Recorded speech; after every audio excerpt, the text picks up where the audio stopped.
En 1932, en el corazón del Mississippi más profundo, dos gemelos abren un club con dinero robado y esa misma noche invitan al mal a entrar. Pero The Sinners, de Ryan Coogler, no podemos decir que sea solo una película de vampiros, porque es una tesis brutal sobre raza, memoria y el precio de vender el alma. Lo que ocurre en Los Pecadores no es terror. Casi podríamos decir que es una especie de antropología del pecado, si es que eso existe. Hay vampiros irlandeses, vudú afroamericano, mitología choctaw y blues del Delta, mucho blues. Y todo eso en una sola noche. Y nada es casual. Quédate porque hoy vamos a analizar esta película como nadie lo va a hacer. Te lo aseguro, confía en mí y si no, pruébame.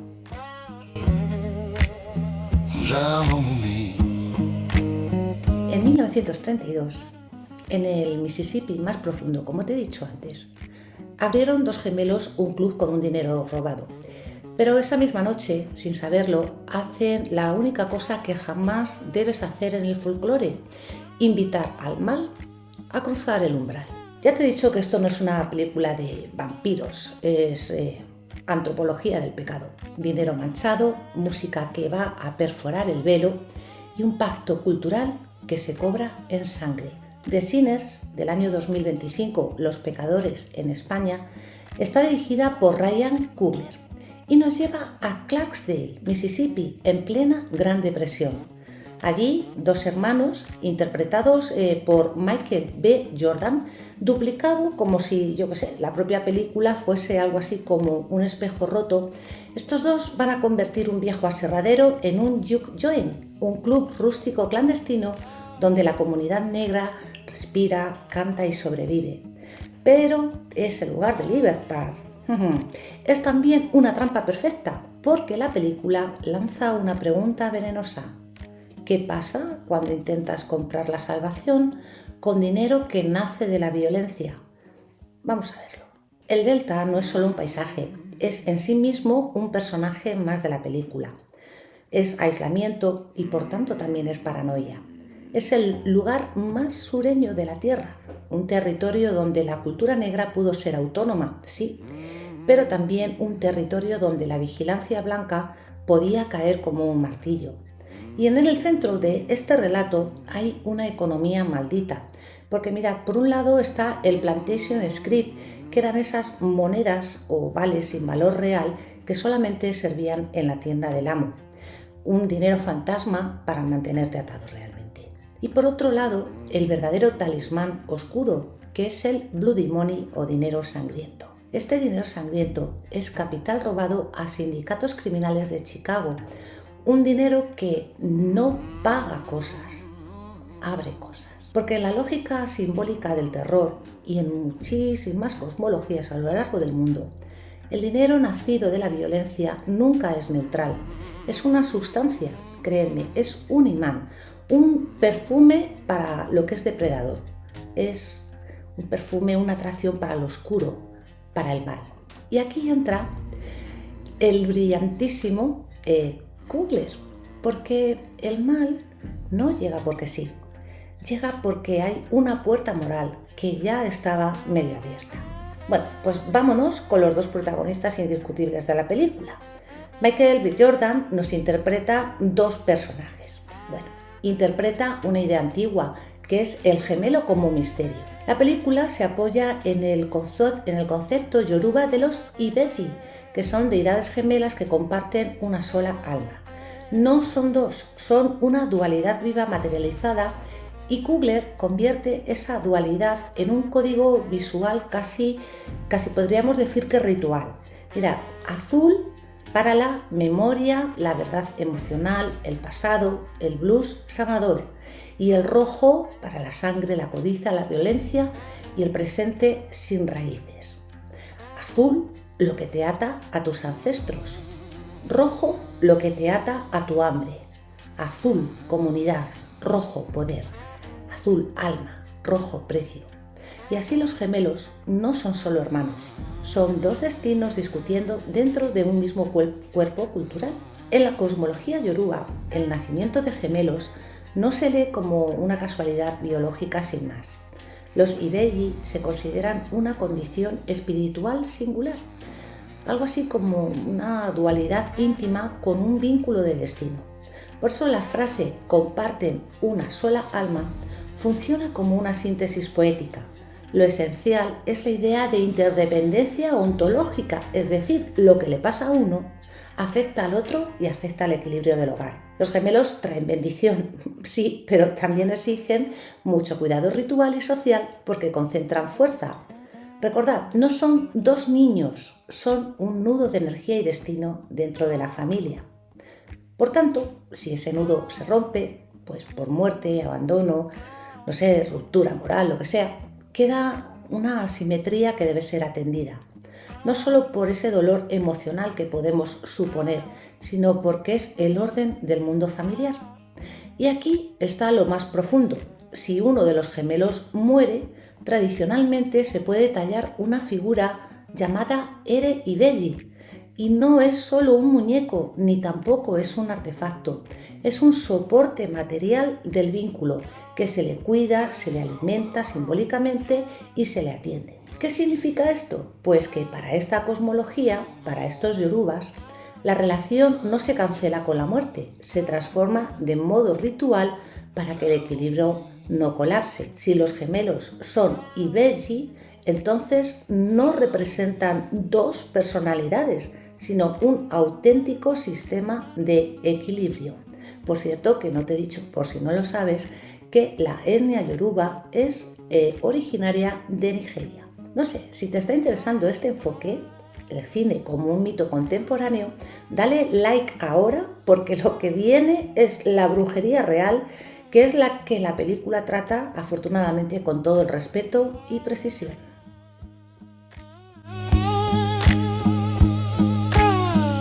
Ahora, atención, porque aquí la película rompe por fin un cliché.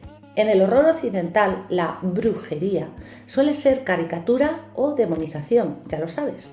Pero en The Sinners, el vudú aparece como lo que históricamente ha sido para muchas comunidades afroamericanas, una auténtica tecnología de supervivencia. Así que por fin una película en la que esto se representa con dignidad y sin clichés establecidos. Aquí la figura clave es Annie, que es la sabia protectora. Ella no hace hechizos de película, hace prácticas significativas para su comunidad. Por ejemplo, mirad, hace adivinación con botones, que es el sustituto histórico de los cauris.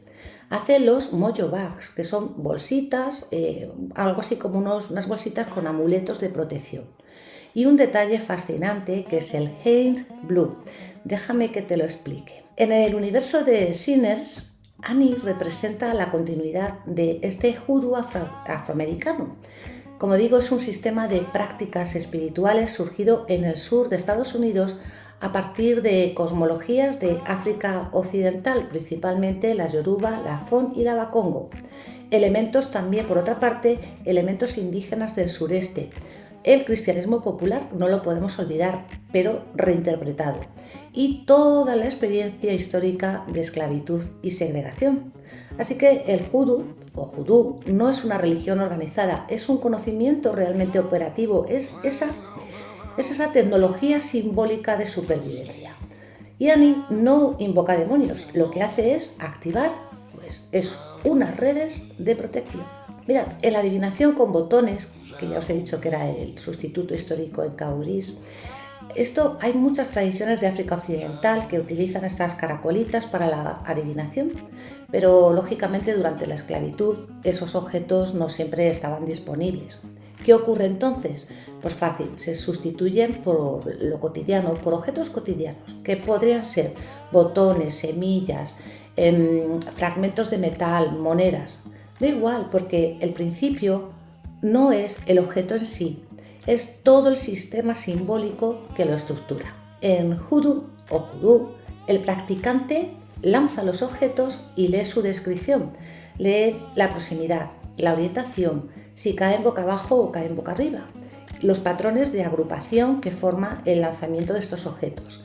Pero no te pienses que esto es azar puro, realmente es una lectura del campo de fuerzas que está rodeando a una situación a la que se está preguntando. Annie, cuando usa estos botones, lo que está haciendo es algo profundamente histórico, porque lo que hace es reproducir un gesto que nació bajo la opresión, cuando había que practicar lo sagrado, pues eso, con lo que hubiera a mano. Es una auténtica resistencia material. También te he hablado de los mojo bags o mojo bags, que son amuletos de protección. Ella también fabrica estas bolsitas, que también son conocidas como gris. Son pequeñas bolsas de tela que tienen unas combinaciones específicas de elementos. Pueden llevar raíces, hierbas, tierra, metales, también restos de metal, fragmentos, cabello, huesos pequeñitos, sal, polvo de ladrillo también, incluso pues algunos símbolos o escritos bíblicos. Pero no os penséis que son talismanes genéricos, porque cada bolsa está diseñada para un propósito concreto. No solamente eso, para una persona concreta, para darle protección, atracción, justicia, defensa, corte de negatividad, lo que esa persona necesite. Y en el contexto de la película, Annie prepara mojo bags para protección espiritual en concreto. Y esto tiene varias capas. La primera, la material, porque los ingredientes están elegidos por correspondencia simbólica. Segundo, por una parte verbal, ya que la activación incluye una palabra ritual. Y relacional, porque la bolsa concretamente se vincula a una persona. Y la bolsa no funciona sola, funciona dentro de una red de intervención, comunidad y fuerza efectiva o así. Claro, y no sé si a lo mejor en estos momentos os estaréis preguntando cómo puede ser que funcione el judú y no esté funcionando la cruz.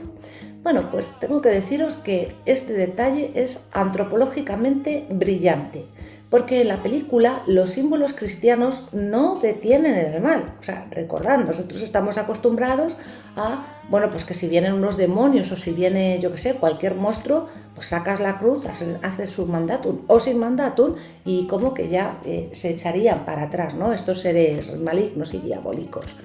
Bueno, pues aquí eso no funciona, en esta película no funciona. Lo que funciona son las prácticas del folclore. Y dirás, ¿y por qué? Pues muy fácil, mira, porque el terror que aparece no responde al imaginario europeo clásico de demonio, responde a un trauma histórico, a una ruptura comunitaria, a dinero contaminado y una invitación moral. El judú nace precisamente en ese mismo terreno. Es algo así como una medicina diseñada específicamente para esa herida. Y no podemos decir que es que sea más fuerte que las cruces, sino que es adecuado al problema que se quiere solucionar en su contexto. Lo que Annie representa en términos estructurales, podríamos decir que es la memoria femenina intergeneracional, es esa ciencia popular transmitida oralmente, es también una espiritualidad no jerárquica. Ella no necesita un templo ni tampoco permiso, lo que tampoco, por supuesto, no necesita ningún tipo de legitimación blanca. Y todo eso en un contexto de supremacismo blanco como en el que nos estamos moviendo en la película, en el que además hay mucha violencia, todo esto que representa Annie es profundamente subversivo. Uno de los conceptos más fascinantes y bueno, pues que a mí me parecen más llamativos como antropóloga es el concepto del Haint Blue, que aparece bastante en la película. Mirad, el Haint Blue es ese azul verdoso que se pinta en marcos de puertas y techos, que está basado en la creencia Gulagichi de que ciertos espíritus, los Haints o Wu-Hags, no cruzan el agua. Por tanto, este color verde azulado, azul verdoso, este color los engaña y los demonios, estos espíritus malignos, creen ver una barrera líquida o incluso el cielo y por tanto no traspasan el umbral. Los Gulagichi son descendientes de personas africanas que fueron esclavizadas y llevadas a las zonas costeras y a las islas del sudeste de Estados Unidos, principalmente en los estados de Carolina del Sur, Georgia, Florida y Carolina del Norte. Lo que los hace especiales, yo creo que son varios puntos clave. Por ejemplo, una fuerte preservación de la cultura debido a su aislamiento geográfico de las islas donde trabajaban. Estaban en plantaciones de arroz, de añil y algodón. Gracias a eso, pues también pudieron mantener muchas más tradiciones africanas que a lo mejor otros grupos afroamericanos. Y esto incluye su música, la gastronomía, la artesanía, como el tejido de cestas de paja y también su estructura comunitaria. Luego, por otra parte, tienen idioma propio, que es el gula, la única lengua criolla de base inglesa que se habla en los Estados Unidos, fijaos. Es una mezcla de inglés con diversas lenguas de África Occidental y Central. Esto, para los que os guste la filología y los seis lingüistas, es una maravilla. Y luego también tenemos que decir que el gobierno de Estados Unidos designó oficialmente esta región como un patrimonio nacional para proteger precisamente y promover la historia y cultura de este grupo que ha estado bajo presión debido al desarrollo turístico y la pérdida de tierras. En resumen, es una cultura fundamental para entender la historia afroamericana, conocida además por su fuerte resistencia cultural y su conexión directa con las raíces africanas. Y esto, volviendo a la película, es precioso desde el punto de vista de la antropología, porque frente a la amenaza vampírica, la cruz y el Salmo 23 no bastan, incluso se burlan del Salmo, pero el vudú y el folclore sí detienen. Y la película entonces está diciendo algo muy incómodo, y es que hay sistemas simbólicos que Occidente desprecia y que sin embargo protegen. Y no por, vamos a decir que no por una magia de fantasía, sino porque son memoria práctica codificada, transmitida y probada.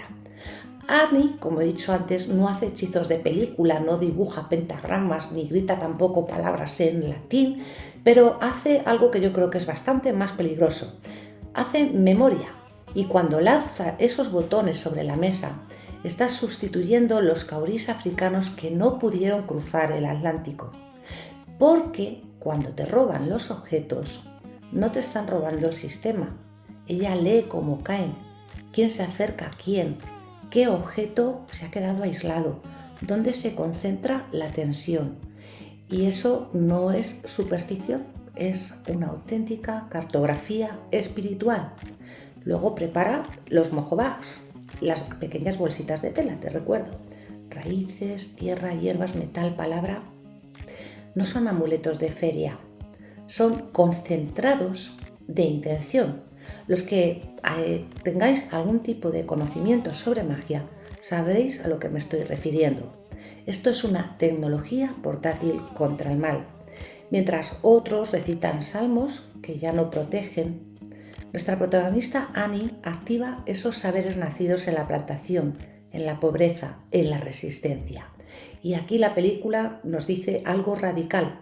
Lo que Occidente llamó brujería era ciencia de supervivencia. En muchas culturas indígenas de América del Norte, incluyendo pueblos del sureste como los Choctaw, la figura del Firekeeper, es decir, el guardián o guardiana del fuego, no es solamente simbólica en un sentido abstracto, es literal, porque el fuego del centro del poblado no podía extinguirse.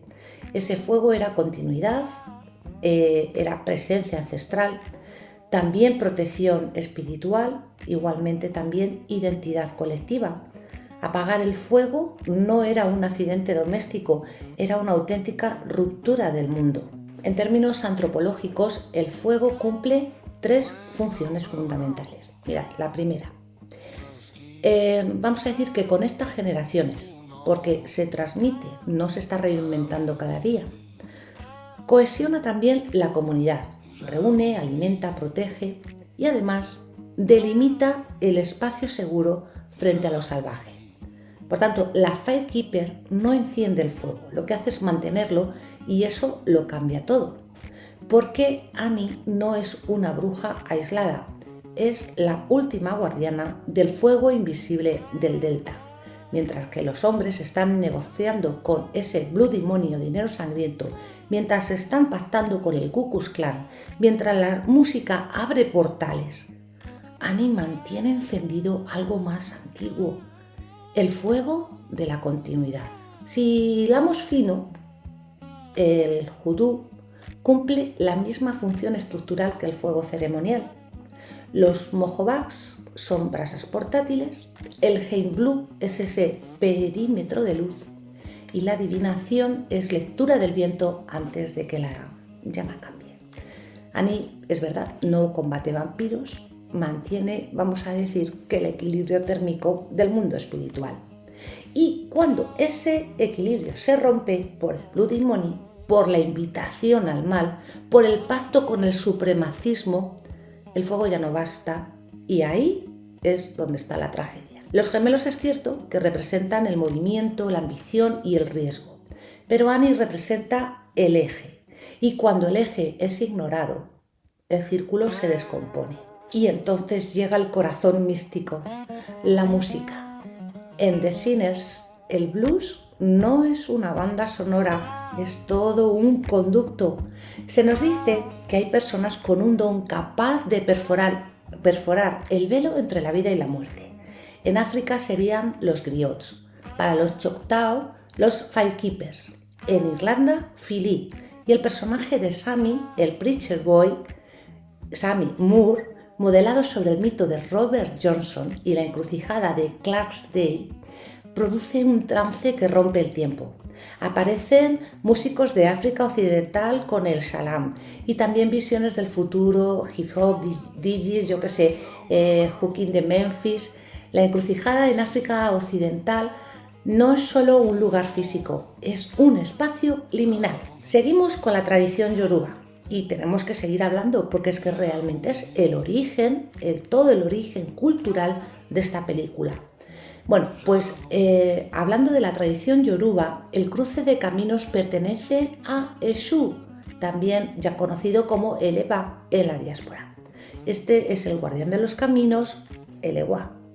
El guardián de los caminos, mediador entre mundos, es el señor de la ambigüedad, y es el traductor entre Orun y Aye, es decir, el cruce de caminos es un portal regulado. Así que cuando el blues adopta el mito del pacto en la encrucijada, está reinterpretando inconscientemente un arquetipo absolutamente africano, el músico como mediador entre planos. El blues nace en el delta, pero su estructura musical conserva estas huellas africanas. Tiene llamada y respuesta, repetición hipnótica, uso de microtonos, una improvisación ritual. Y esto no es solamente estética, es una estructura de trance. Cuando Sammy en la película toca, no está, vamos a decir que no está interpretando, lo que está haciendo es generar un campo vibratorio que altere la percepción colectiva. La escena que sale del trance temporal es profundamente coherente con esta idea. Lo primero, ritmo repetitivo, más intensidad emocional, más espacio cerrado que nos da, pues una apertura liminal. Exactamente. Fijaos que la aparición de músicos de África Occidental tocando este salam, que es un instrumento senegalés, que es ancestro del banjo, no es un guiño exótico, es una declaración de genealogía, porque el banjo, instrumento icónico del blues y luego apropiado también por la música blanca estadounidense, tiene raíces en instrumentos de África Occidental como ya han mencionado salam, el akonting o el ngoni. Cuando el trance convoca al salam, la película está mostrándonos algo radical.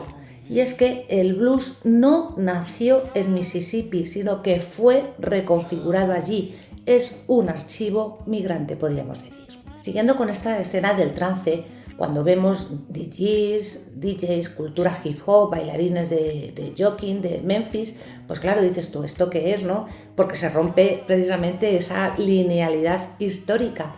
Porque, por ejemplo, el jockey es una evolución urbana del movimiento corporal afroamericano que tiene raíces en el delta, efectivamente, pero que está transformado por la modernidad. Y entonces la escena sugiere que la música negra, pues eso, no es una secuencia lineal, sino que es un campo energético continuo. África, esclavitud, blues, soul, hip hop, cultura digital, Todo esto ocurre simultáneamente en la escena del trance. Y eso es profundamente africano en lo que es la concepción del tiempo, porque si bien nosotros en Occidente tenemos esa concepción del tiempo como una línea, muchísimas cosmologías africanas lo conciben como si fuera espiral, simultaneidad, coexistencia de ancestros y descendientes, algo que desde luego nosotros no tenemos. Pero hay que pensárselo, porque de hecho hay muchas teorías que tienen que ver con lo paranormal que están bastante enlazadas con esto que os acabo de contar. Bueno, pues voy otra vez a la peli. En el trance de Sami, el tiempo no viaja, sino que, bum, bum, bum, se superpone. La escena no muestra pasado y futuro visitando el presente, muestra que nunca se fueron. Pero aquí está lo más inquietante, porque es cierto que yo creo que en muchas tradiciones quien abre el portal no controla necesariamente lo que cruza. El griot africano, el filí irlandés, el flykeeper indígena, todos siempre están como operando en el límite. Sami no solo convoca una memoria cultural, convoca, como ya os he dicho, toda esa energía, ese espacio financiado por Bloody Money, bajo pacto con supremacismo, con equilibrio y belli que está fracturado. Algo un poco complicado, ¿verdad? No lo es tanto. Esto se vuelve absolutamente inestable, porque la música, atención, no trae solo ancestros, trae la atención de otros seres. ¿Lo entiendes? La cultura negra, como archivo vivo, no está en el pasado, respira profundamente. Hay que invocarla. Se defiende en ambientes hostiles. Y aquí es donde el terror se vuelve político, porque si puedes invocar memoria, también puedes invocar la amenaza. Kugler, el director, no mezcla mitologías por estética, sino que lo que hace es como chocarlas como si fuesen diferentes placas tectónicas. Fijaos que salen los cazadores de vampiros Choctaw, van persiguiendo al antagonista irlandés llamado Remick, y eso concretamente remite a un hecho histórico de 1847, porque los Choctaw ciertamente enviaron dinero para ayudar a Irlanda durante la hambruna, pese a su propio dolor tras el famoso Sendero de Lágrimas. Y la película lo convierte en, yo podría decir que algo así como un juicio moral, me parece a mí, porque se presenta a Remick como ese traidor al vínculo. Tranquilos, hago el apunte, no os estoy destripando nada. Aquí estamos hablando en clave simbólica y os estoy dando simplemente las pistas para que si habéis visto la película la revisitéis con esta información, y si no la habéis visto, sin haceros nada de spoiler, sepáis mirarla con otros ojos. Pero bueno, sí, lo que estaba diciendo es que a Remick se le considera un traidor al vínculo con los Choctaw. Remick resuena con Nalusa Falaya, que es una entidad sombría y alargada que acecha en el crepúsculo. No necesita golpearte, lo que necesita es sembrarte desesperación y alimentarse de tu vulnerabilidad. Como muchos vampiros del folclore, aquí también hay una regla esencial: deben ser invitados. El mal no fuerza a la puerta, la negocia. Y fijaos que Remick usa la música como herramienta de captura, cantando The Rocky Road to Dublin, y ofrece el vampirismo como una salida al racismo, pero es una falsa redención. Exige un unísono absoluto, un hive mind que borra la individualidad. Realmente no te está salvando, te está asimilando. Y por si no sabes lo que es la teoría de la asimilación, te la voy a resumir brevemente. El asimilacionismo no es simplemente integrarse, es un modelo político-cultural que exige que el grupo subordinado, por una parte, abandone los rasgos identitarios propios, que adopte la cultura dominante, diluya su diferencia y lo haga como condición para obtener seguridad o derechos. en contextos coloniales y raciales, la promesa siempre es la misma. Si te pareces a nosotros, te aceptaremos.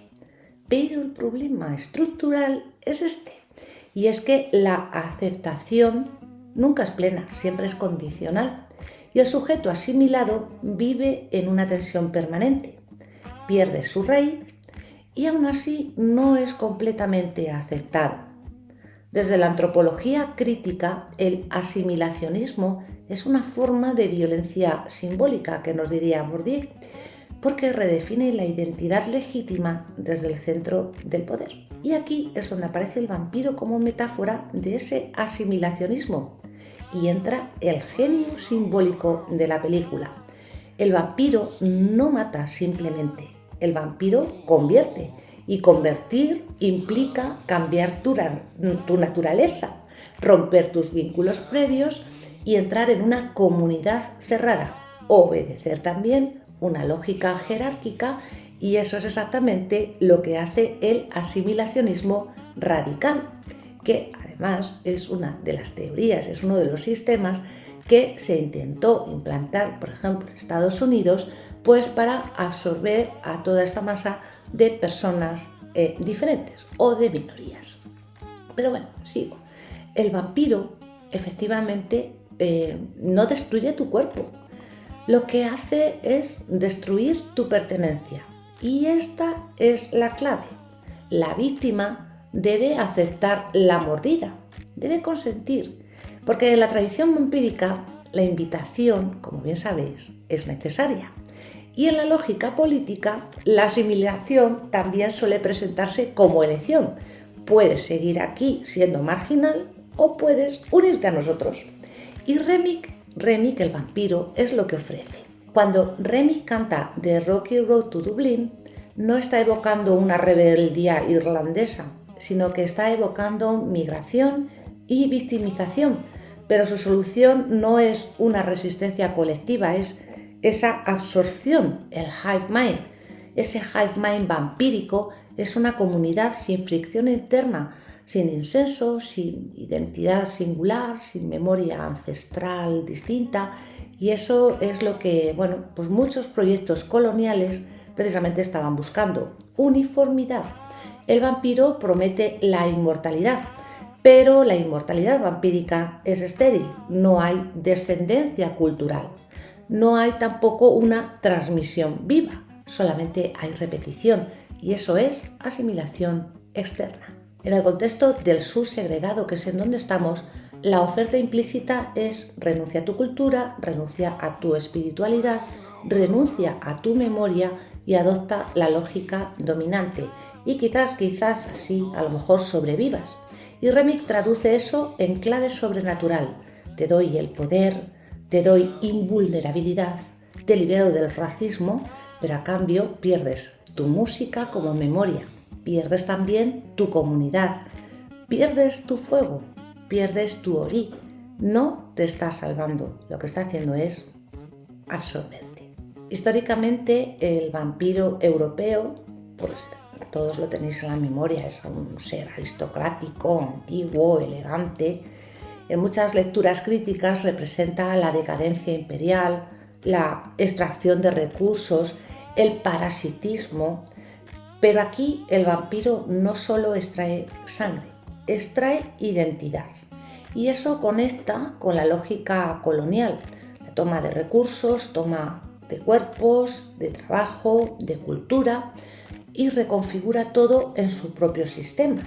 El vampiro no tolera una diversidad interna, lo que necesita es esa homogeneidad, porque el vampiro no te odia, lo que quiere es que seas igual que él, y eso es aún más peligroso. Ya te he dicho, el vampiro europeo es aristocrático, refinado, es extranjero, llega a un territorio que no es suyo y se alimenta de los cuerpos locales. Eso ya es muy colonial.